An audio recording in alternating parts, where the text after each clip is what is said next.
Recevons Pasteur Chris Oyakhilome dans Ne jamais se décourager, peu importe la situation, peu importe les circonstances de votre naissance, peu importe là où vous êtes né.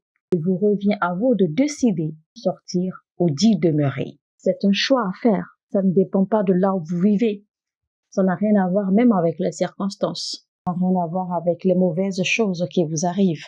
Quand vous n'avez pas la connaissance, les choses vous arriveront. Et dès que vous recevez la connaissance, vous prendrez le contrôle. Vous serez au contrôle au lieu de permettre que les choses vous arrivent n'importe comment. Parfois, vous vous retrouvez dans des situations et quand les gens vous regardent, eh bien, ils confessent cette situation. Ils vous disent, mais attends, je vois que tu es dans des problèmes ou que tu as des problèmes. Non, c'est parce que vous voyez, vous regardez dans la mauvaise direction. La parole de Dieu est une vérité pure. Elle est authentique et vous pouvez dépendre d'elle. Vous pouvez faire dépendre votre vie tout entière de la parole de Dieu. N'ayez pas peur de croire en lui. Accrochez-vous à ses paroles.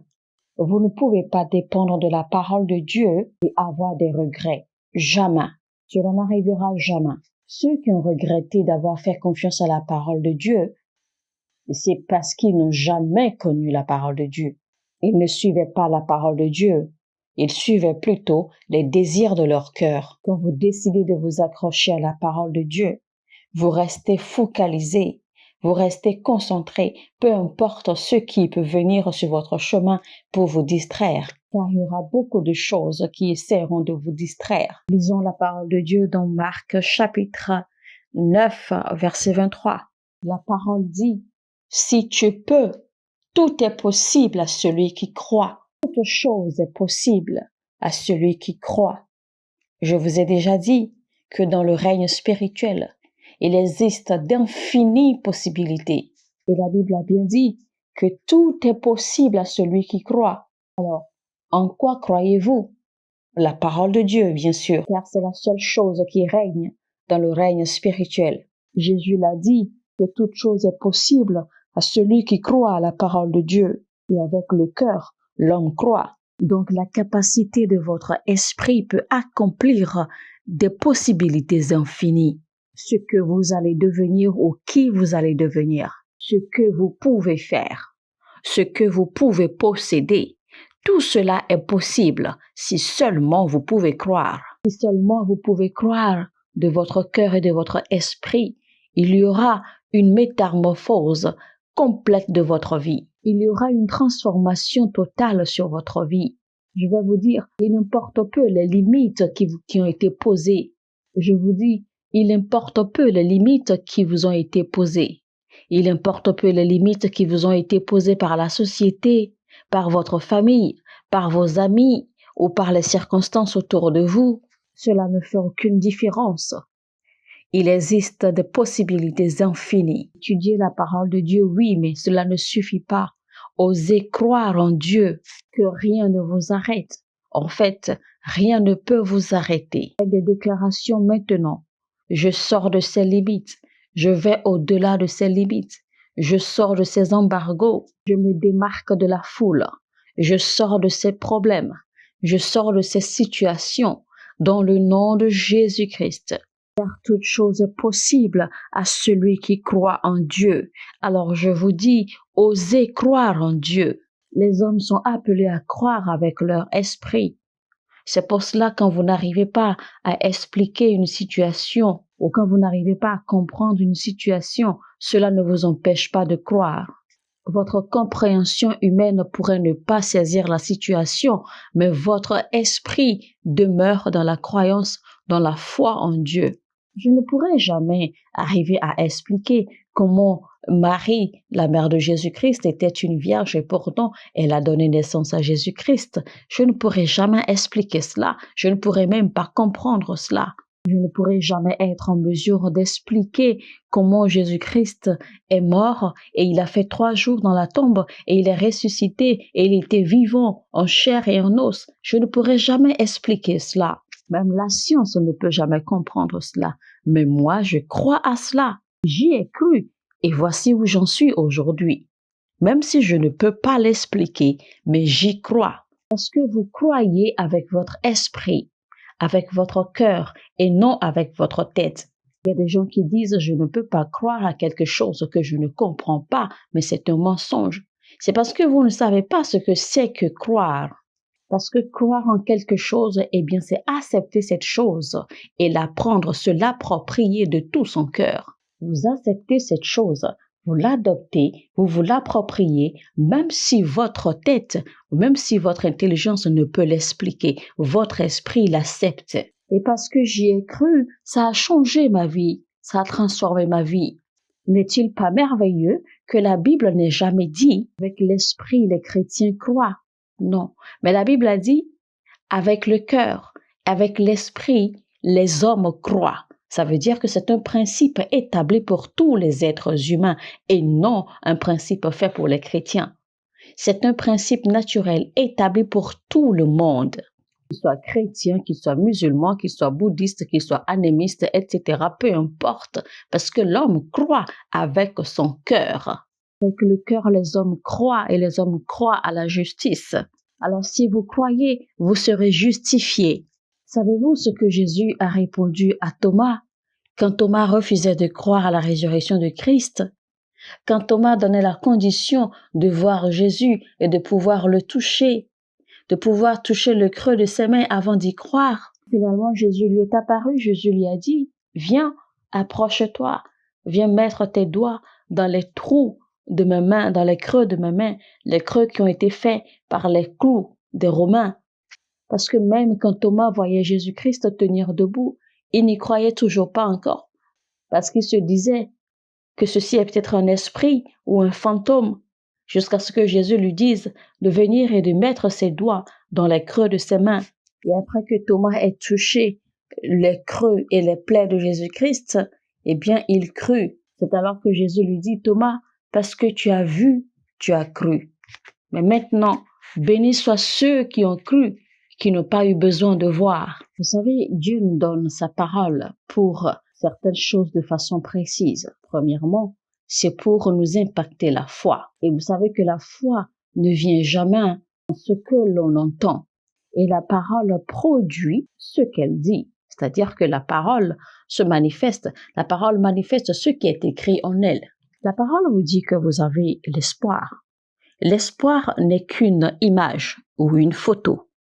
Et maintenant, quand vous voyez finalement, la foi, d'accord, le rend réel. La foi le rend complet. Donc la foi vous fait voir maintenant l'existence de la possibilité. D'où viendra cette possibilité? D'où viendra cette affaire, ce business, ce commerce? D'où viendra le capital pour démarrer ce commerce? Les gens disent souvent, oui, j'ai de bonnes idées, j'ai de bons produits, j'ai de bons trucs à vendre. Mais juste que je n'ai pas l'argent, je n'ai pas le capital qu'il faut pour démarrer. Pourquoi attendre et espérer que quelqu'un vous apporte le capital ou que le capital soit produit juste miraculeusement comme cela? Peu importe d'où le capital va venir, cela n'est pas important.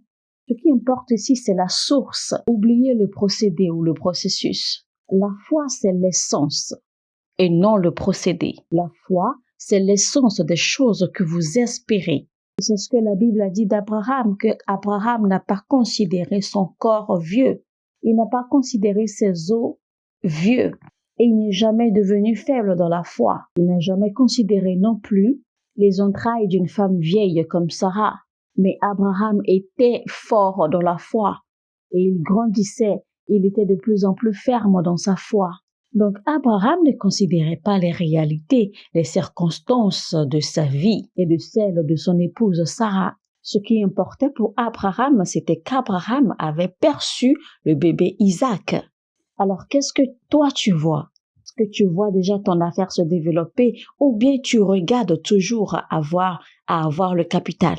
La foi est l'essence.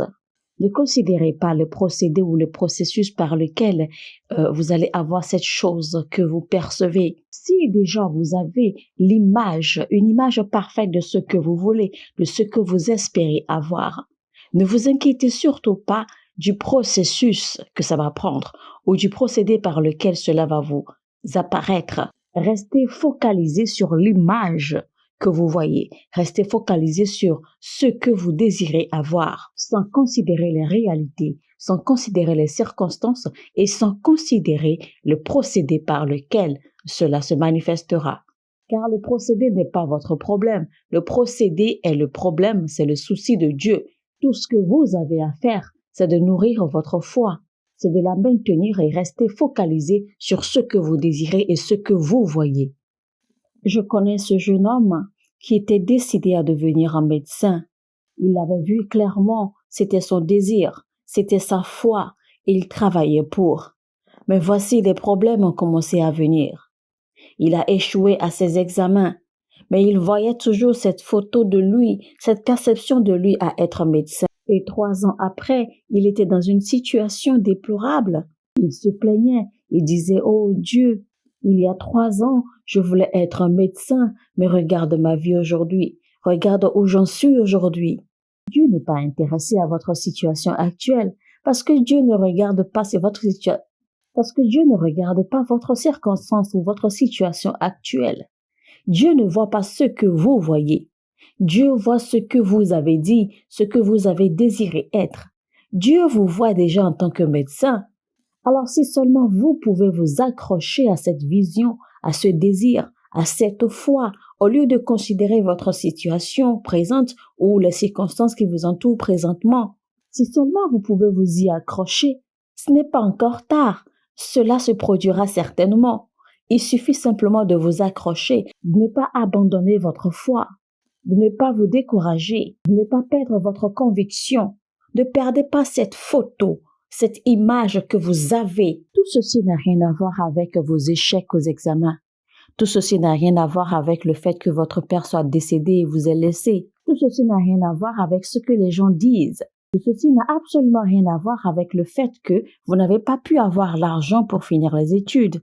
Ça a plutôt tout à voir avec l'image que vous aviez faite, l'image que vous avez de vous-même, ce que vous désirez être.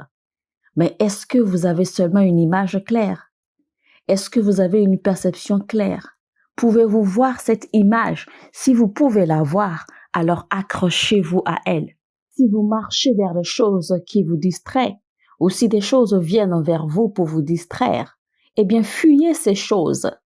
Il est dit dans 2 Corinthiens chapitre 4, au verset 17, « En effet, nos détresses présentes sont passagères et légères par rapport au poids insurpassable de gloire éternelle qu'elle nous prépare. » Alors vous comprenez que la situation dans laquelle vous vous trouvez maintenant est une situation éphémère. Elle passera. Vous comprendrez maintenant que les problèmes dans lesquels vous êtes ou les circonstances par lesquelles vous passez, ce ne sont que des circonstances passagères. Le temps là passera, cette saison passera, car il y a une gloire éternelle qui nous attend. Alors quand vous croisez quelqu'un, un frère ou une sœur, qui se trouve dans une situation difficile ou même une situation désespérée, faites-lui comprendre que ce n'est qu'une situation passagère, une situation légère qui est appelée à passer, qui est appelée à disparaître. Alors vous voyez que le verset dit bien que tout ceci est légère et rien de comparé au poids insurpassable de la gloire éternelle qui nous est préparée, qui nous est réservée.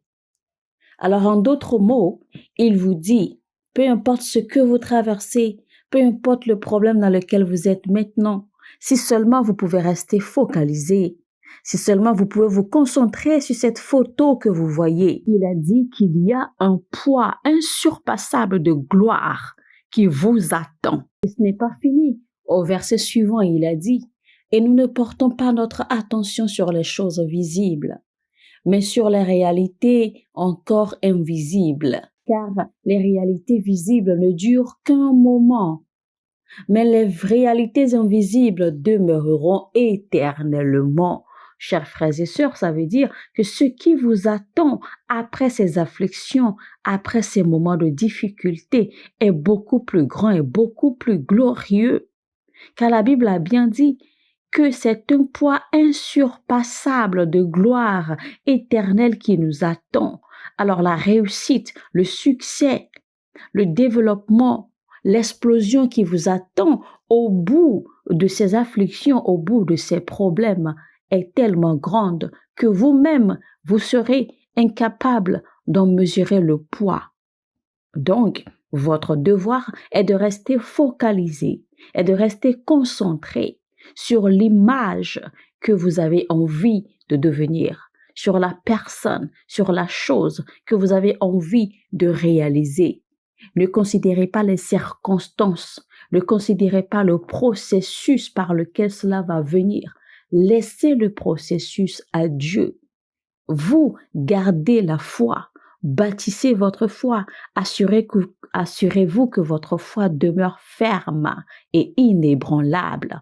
Ne permettez pas de distractions, ne soyez pas emmenés loin de vos visions, de votre perception, de votre foi, de cette image que vous désirez voir se reproduire.